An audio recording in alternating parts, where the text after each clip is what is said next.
Hey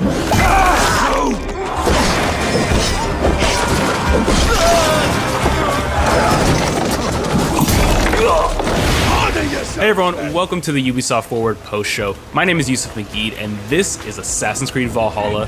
We're going to take a deep dive into about 30 minutes of gameplay, and we're joined by a very special guest here. Hey everyone, this is Philippe Bergeron, otherwise known as Fizz. I am the quest director on Assassin's Creed Valhalla. So Fizz, we're setting up here for what looks like an epic encounter. Tell us exactly what's going on here. Yeah, so here we're midway through the quest that we're showing for UB Forward. Here we're looking at the assault of Burg Castle. So these are big moments that usually sort of culminate at the end of the story. And so here Eivor, our Viking raider, is taking a group of raiders and Fyrds into Burg Castle to go and take down Rued and his clan. So who exactly is Rued, and why does Eivor sort of want to pick a fight with him? Basically, Rued comes into play about halfway through this story arc, where at the beginning of the arc, this is something that happens before, Rued basically caused a lot of turmoil within the territory, and Oswald, who's the sort of elderman-to-be to inherit this territory, needs your help to take him down.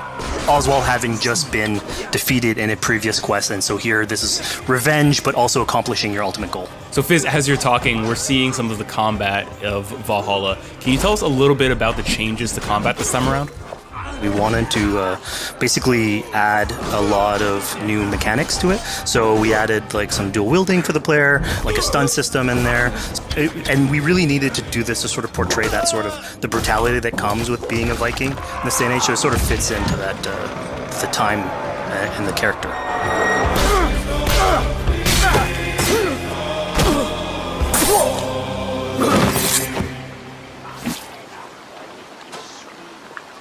Oswald. He lives. Oswald lives! Eivor, is that you? Shut your arse, twig-spine. Here, Eivor has taken her entire army through the assault, and finally it's revealed that our Elderman, our ally, Oswald, is still alive, and Rued has him captive. So this is what it comes to, Wolfkist? Two Danes fighting over a filthy Saxon whoreson? If this swine is your prize, come and get him! So now that we've seen that Oswald is alive, we have Rued within our sights. What's the next step here? So the next move for Eivor is to finally face off against Rued. She has her allies, they can take care of the rest of the army. Now it's time to go one-on-one against Rued in one of our boss battles, actually. Your battle is not yet won, Oswald.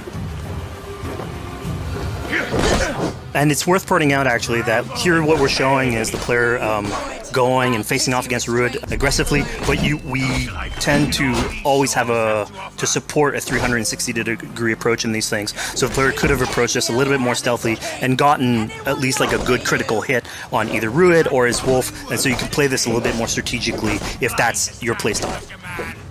So we're not only fighting Rued here, but also his pet wolf, right? One of my preferred strategies is to eliminate the wolf first, just focus fire on him. It takes at least one opponent out of the combat. Now Rued will have extra abilities that come into play if you do eliminate his wolf, but I think having one opponent less in the battlefield makes for a good strategy in the whole.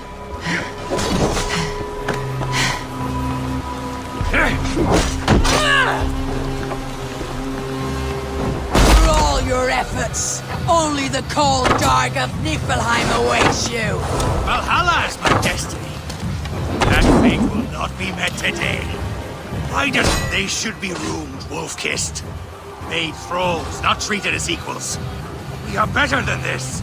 Than all of them. Do not drag me down to the sewage you wallow in. We just had Dane fight tooth and nail for a Saxon. You throw in with these wastrels? These arrogant swine? Eivor, no! He should be tried before God, a lawful assembly. Alright, so we've defeated Rued, we've freed Oswald. What comes next? Oswald, in this case, prefers for Rued to be kept alive, and so you basically have to choose, are you going to go against his wishes or stay true to your nature? So we have this choice to make, but before we get into that, I want to rewind a little bit because we just did this big, grand assault, but Eivor couldn't have done it alone. She clearly had to recruit some folks along the way, get some troops, get some allies. So let's actually rewind and see how we went about first gathering those troops. Right. So when coming up to an assault, it's a game of numbers. Eivor can go into pretty much any location and be a stealthy Viking, eliminating some of the assets, which ultimately would be a strategy. You can do that, and you'll have some of the ingredients or of the assets there that will have been sabotaged, but you still need an army. So here what we're seeing is Eivor going around the countryside and raising what we call a fyrd, which is the men and the women of the territory who come up and fight in the name of a king. So here Eivor is going around and trying to convince people to fight in the name of Oswald to finally take down the oppressor that is Rued. Defending East Anglia, defending you. Will you not do the same? What? Die in defense of a lost cause? Yeah, so she's really using like the image and like the leadership that Oswald had, what he meant to the people in his name. She's going to recruit these people. Pretty words, Dane. But the men of Theovard have their own battles to fight. So we're told by this Reeve that there are troops, there are allies that he could add to our cause, but first we sort of need to do him a favor, is that right? Yeah, so obviously these people have been run down by Rued and the impact he's had on the territory, so I think a lot of these people have sort of lost hope. And so you need to show them that there is hope. And so here Eivor is basically helping them take back one of their prized locations by taking a couple men and raiding a nearby township, basically taking it back for the people and showing that there's a reason to continue fighting and then get them on your side.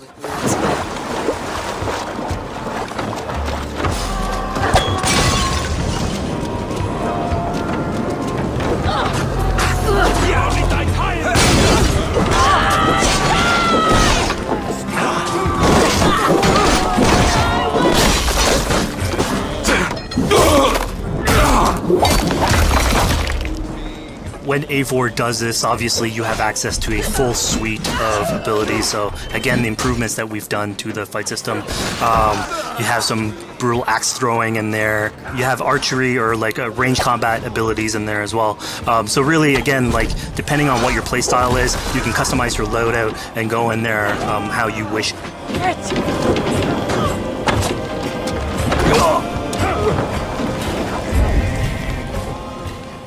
Fizz, we just saw this giant pulse go out. What exactly was that? So that is what we call the Odin sight. The Odin sight is basically our interpretation of the eagle vision from previous games, and we thought it was good to sort of bring that back. It's basically Eivor's intuition. It's how she perceives the world. When player uses that, it'll highlight basically interactive objects, like things that will bring her an advantage. So we'll have arrows, like health consumables that are in there. So it really is like a good way of sort of understanding the world and showing you like things that you can go and touch.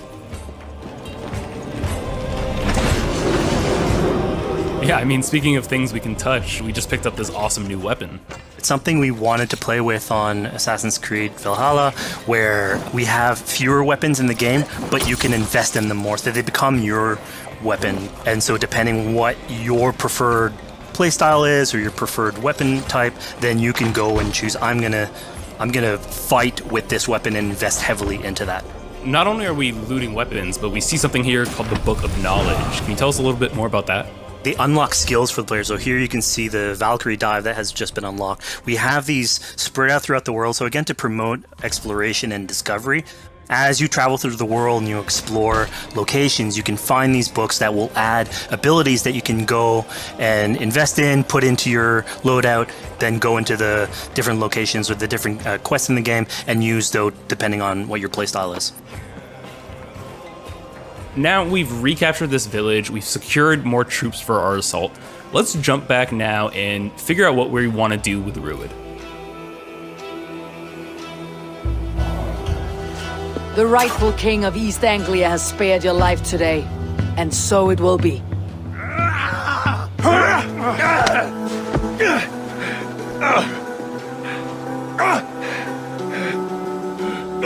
Compassion is a virtue suited for anyone, Eivor, including you. Thank you.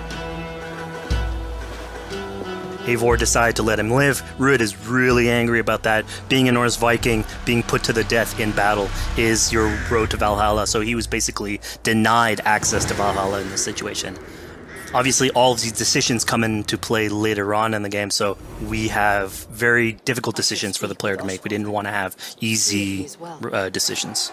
Yeah, you know, when I was playing, I decided to listen to Oswald and spare Rued's life, but what exactly is the relationship like between Eivor and Oswald? So the relationship between Eivor and Oswald is an alliance. It's basically Eivor is surrounded by territories that initially getting into England are hostile towards her, and obviously if you want to set up a new settlement, you want to make sure that your neighbor is friendly. So here in East Anglia, Oswald is the man for the job, where putting him into a position of power would help her sort of secure her territory. So earlier on to the territory, Eivor comes in here, meets Oswald. The problems he had with Rued are sort of put to light, and going through the arc, you basically help him deal with Rued and aligning basically Danes with Saxons in one territory. So, Fizz, we've completed the assault, we've gotten our hands dirty with some combat, taken down Rued. We have this big open region of East Anglia, so before we head off to Oswald's wedding, what do you say we head out, have some fun, and see what we can get into in the open world? That sounds great. So we see a cat here with a speech bubble above it, and you best believe if you let me talk to a cat, I'm gonna talk to a cat. Yeah, these are some of our some of my favorite moments actually in the game, where we put out a whole bunch of events throughout the territory. And it sort of rewards, again, exploration, going around. It's a chance for us also to sort of showcase a different side of Eivor. A lot of the quests sort of deal more with like politics and warfare, and this shows a slightly more human nature to her. So it permits us to explore that character a little bit more. And so here, basically, like you're trying to help a kid with his cat, and ultimately get that cat to sort of join your crew as a cat raider. You just said cat raider way too casually. You're telling me I could have a cat Viking raider on my longship? That's exactly what I'm telling you. Oh my god, yes, I love it. Perfect. So yeah, as you're riding around the rivers of England, you would see a cat basically walking around your longship, keeping your Viking raiders company. You know, speaking of the Viking longship, we're seeing some of that gameplay here now. Can you talk a little bit about how that works and functions in Valhalla? Yeah, so starting out on this project, I think the Viking longship is one of the biggest images that we all have when we think about Vikings in our game.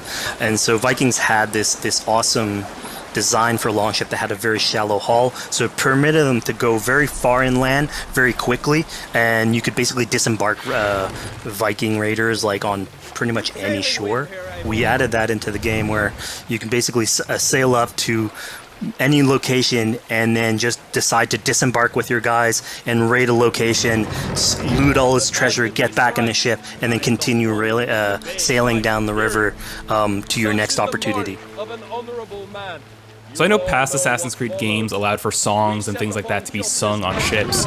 Will Valhalla have a similar version of that? Yeah, so this is something we actually wanted the crew of your ship to become like your home away from home. So we added stories and songs into the ship. So basically, as the player is going around, you could decide to have your skald sort of sing a song for you as you row down the river. But you can also decide, depending on who the raiders are in your ship, to hear more about their life. So you can actually queue up stories, and they'll give you a little bit more background on who they are. So you get to know your sort of fighters as you're traveling around the world, which is a cool moment. So here we're seeing a bit of a different view. What exactly are we looking at? We had this on previous Assassins, where you would like ride on your horse, and you could pull out, have the horse sort of follow the track. We have a similar thing for the ship, where you can put up your sails. It's cruise control for the ship, so you can pull back, take in the scenery, listen to some songs or some stories, and just take it all in.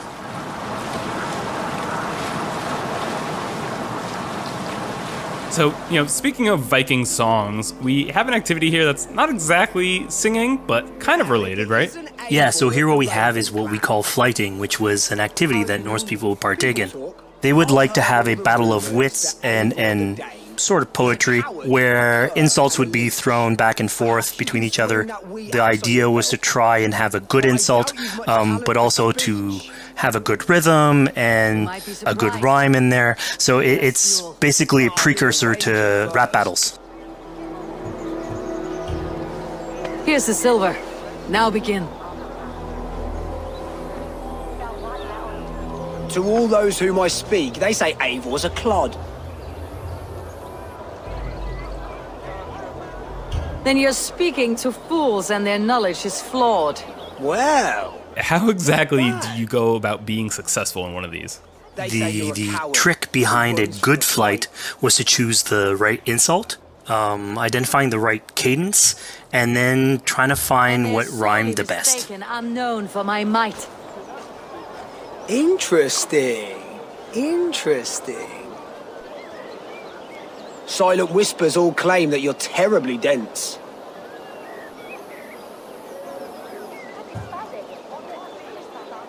Then you've clearly misheard them. My wit is immense. Oh, you looked out with that one. Well, what a surprise. Eivor of the Raven Clan is a true talent. I'm shocked. Don't believe everything you hear, unless it touches on my flighting. Then heed every word. Take the coin. So now that we've Only proven praise our will sharp henceforth tongue pass my and wit, lips. I think it's time for a bit more relaxing activity. So we're fishing here. Yeah, that's it. So we gave Eivor a fishing line, so you can actually throw out a line and go catch some fish. This is used basically to play into our new health loop, where the player will lose health in the world, and it doesn't automatically regenerate like we would have in the past. So you actually have to go out and get some supplies. So you'll find mushrooms and some food that you can gather. But here, like you can also catch some fish and consume that to regain some health. We also will sometimes have it in certain quests. So it's a good way to sort of chill out on the side of the water and just, again, take it all in.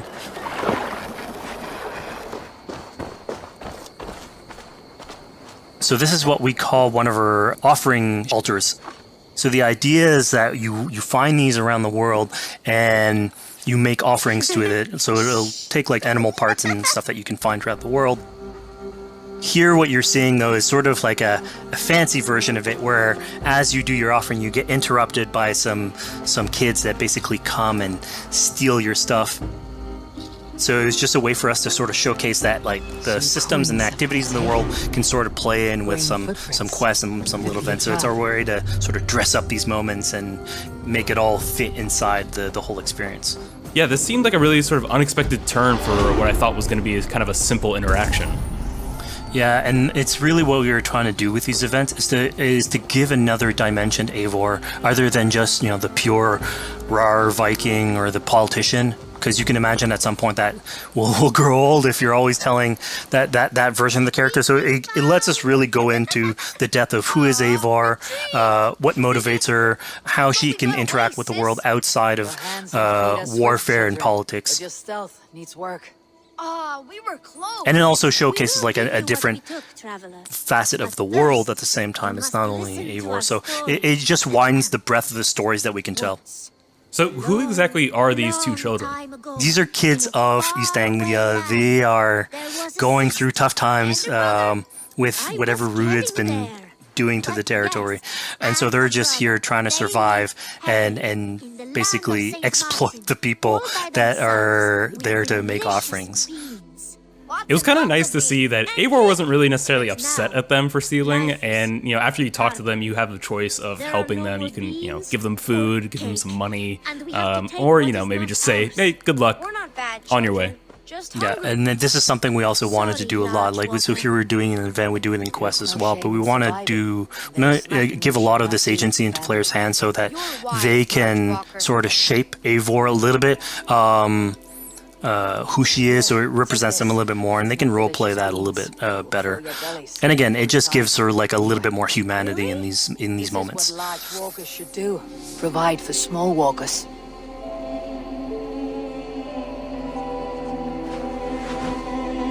Here, large walker.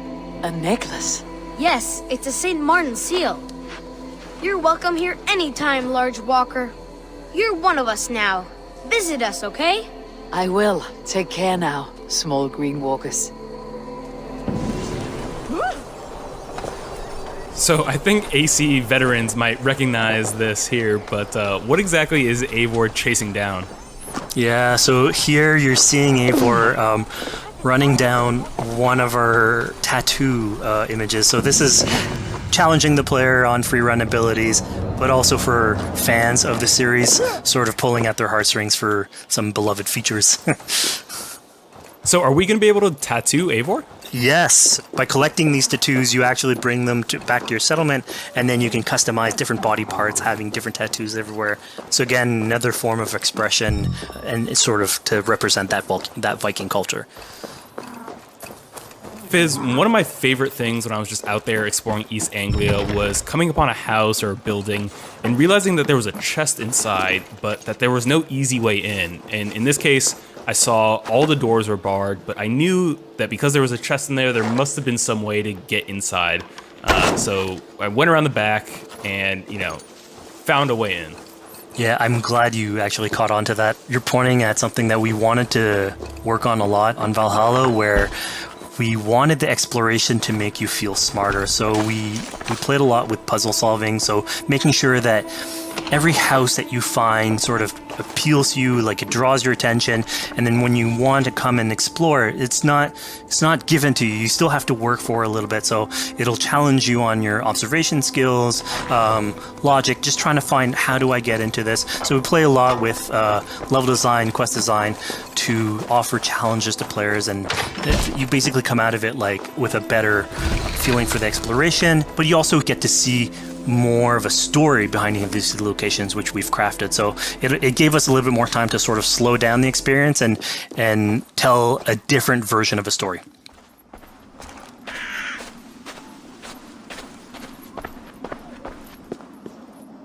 A poor victim of someone's fury.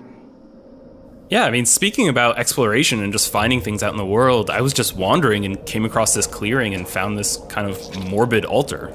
Yeah, so this is one of our bigger events that we have scattered in the world. So as Eivor explores, she can find altars like this, and by interacting with them, here it's a trap that's been set by this character named Regan.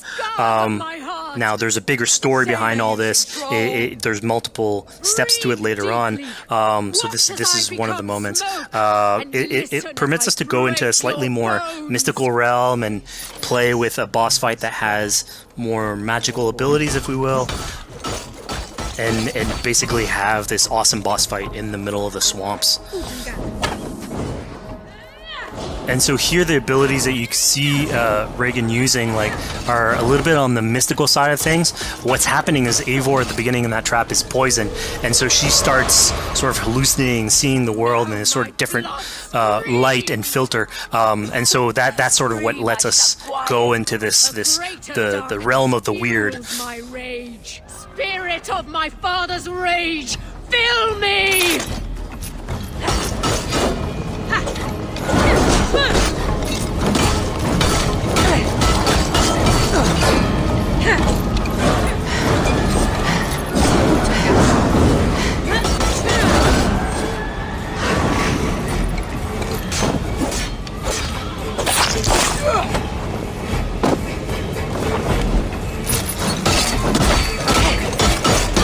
Enough of scraggling and crunching. Arrest your demons. So we just saw here that Regan belongs to something called the Daughters of Lyria. Yeah, that's correct. By finding the other daughters, you'll get a little bit more backstory on who they are, so we don't want to spoil that too much. But it creates like a sort of greater story that is not on the main path in any way, but it is still very rich and adds to the lore of this world and actually plays into history. So we just had a really exciting, really intense boss battle. I think it's time for something a little bit more relaxing and calming now. Yeah, it's all about pacing yourself with the highs and the lows. So here we have a low chill moment of what we call building a cairn. So Eivor, as she explores the world, will find these sort of meditative areas where you have a pile of rocks that you could just stack on top of another using physics.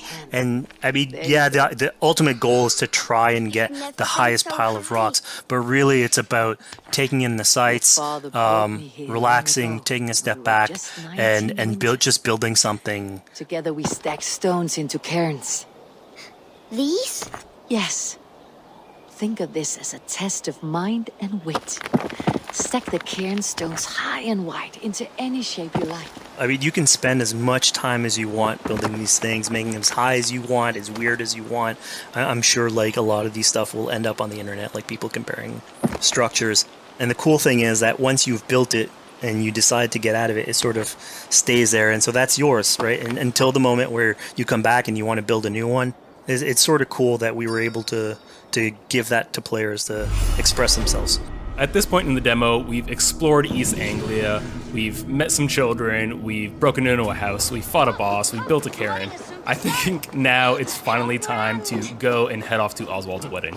Yeah, so this is the moment it's all been building up to. By the moment you get into the territory, it's sort of like mentioned by Oswald that he's trying to get married with his Dane lady. And so as you go through the arc, that's sort of like the underlying thread. Really, it's about Rued creating turmoil in the territory and helping Oswald sort of get above that and show that he's a good leader. And so you finally, after going through all of that arc, finally get these two together, go through their wedding, and you're invited to attend the ceremony.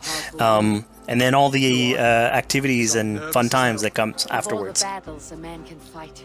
Yeah, as much as we've seen the brutal side of England, it's nice to see the joyous side of it as well.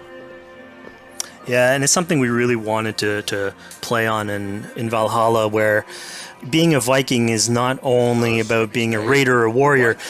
I mean, there's revelry, there's feasting, there's partying that goes, and like if someone knows how to party, it's a Viking.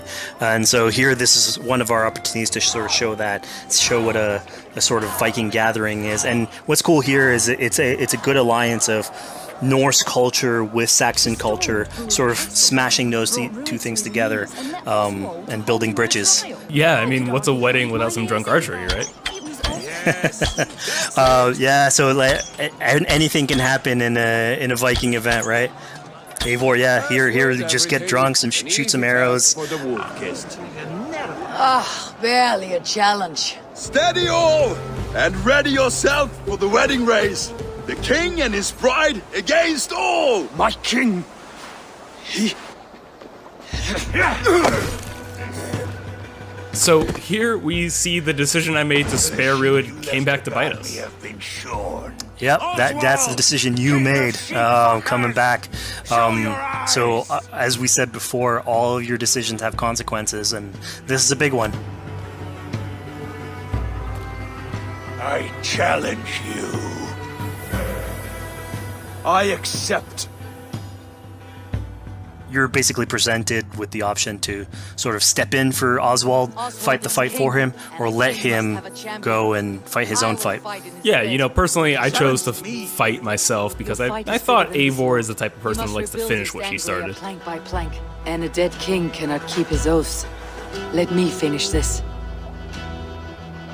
Oswald, you gutless Arya swine! I'll slay the wolf-kissed, then hang you with your own tongue. How does this encounter with Rued differ from our previous fight with him? So at this point, you've eliminated his wolf, so it's just him. And so he's angry at this point, and so he will start using his big gun abilities like fairly earlier on in the fight. So it's way more vicious, way faster. There's less strategy. He goes literally swords blazing at you. And so this is a fight to the death.